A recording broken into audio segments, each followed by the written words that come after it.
Shalom Aleichem, un plaisir de vous retrouver. Aujourd'hui, on dévoile Bezrat Hashem, un des secrets de la menorah.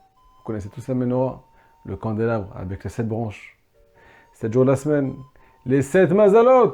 Est-ce que vous connaissez le secret le plus important? Celui qui est à notre niveau. Mais juste avant ça, ce cours est très spécial, les amis. Il est dédié à Elou Nishmat, le tzaddik, Rabbi Yirmiyahu Gershon Ben Miriam, qui nous a quittés hier. La présence divine, maintenant que ce tzaddik est parti, elle pleure, les amis. Vous savez pourquoi?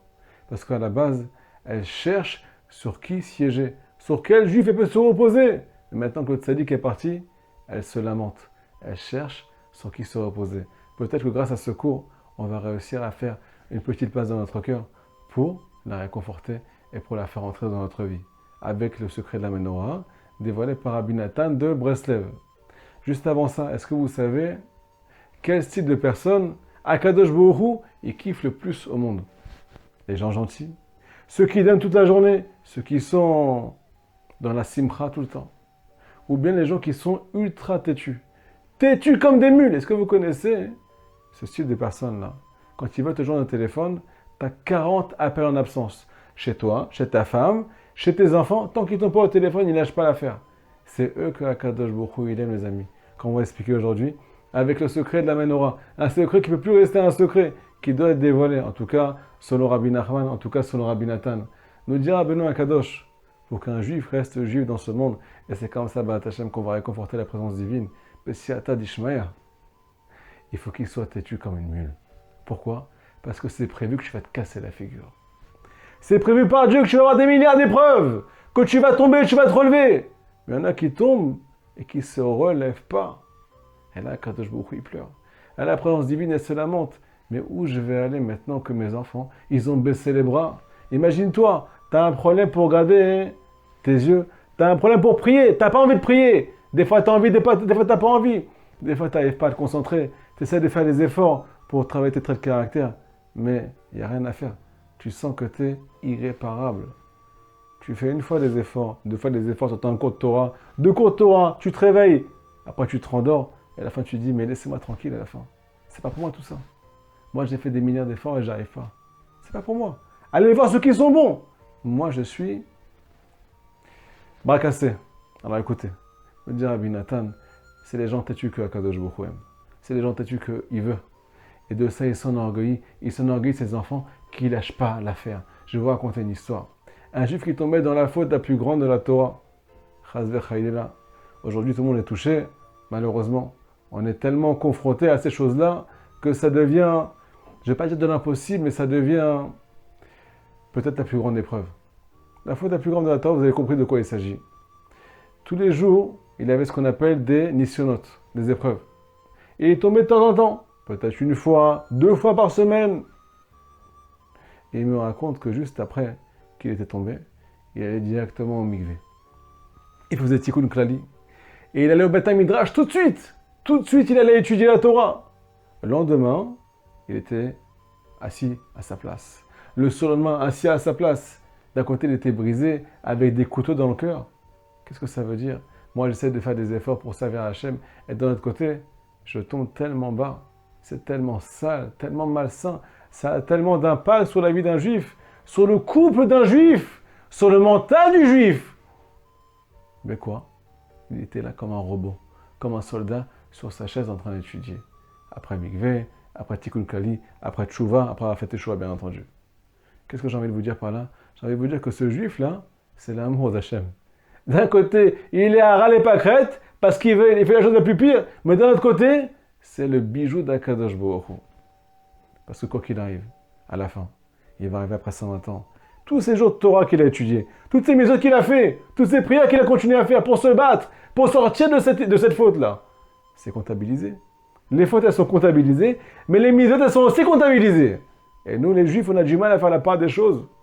Quand on s'énerve, on tape un bon coup de bouche, comme on dit chez nous, hein, à la maison. On n'arrive pas à se contrôler, on n'arrive pas à faire ce qu'on doit faire. Par contre, pour faire ce qu'il ne faut pas faire, on est toujours les meilleurs.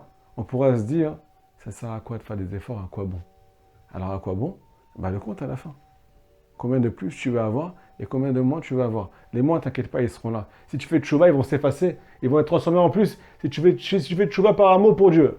Mais les plus, ils vont devenir encore plus si jamais tu lâches pas l'affaire. Je vais vous raconter ce qui est marqué dans l'Ikuta à la Chot. Au sujet de Adam Arishon, le premier homme. Alors Adam Arishon, c'est Kodesh Kodashim. Il contient toutes les âmes du peuple d'Israël en lui. Quand il faute, tous les mondes sont détruits. On rentre tous en exil. À un certain moment, Adam Arishon, il y a marqué dans la Gemara il s'est séparé de sa femme. Pendant 130 ans, les amis. Pourquoi faire? Pour faire teshuva. Il s'est isolé pour réparer ses fautes. Pendant ces 130 ans, est-ce que vous savez ce qui s'est passé? Vous dit la Gemara dans Hérovin. Il y a des démons qui sont venus chez lui, qui sont venus sur lui. Qu'est-ce qu'ils ont fait ces démons? Ils l'ont tapé, ils l'ont pincé, ils l'ont embêté. Pas du tout. La Gemara nous dit qu'ils lui ont fait sortir des gouttes de semences.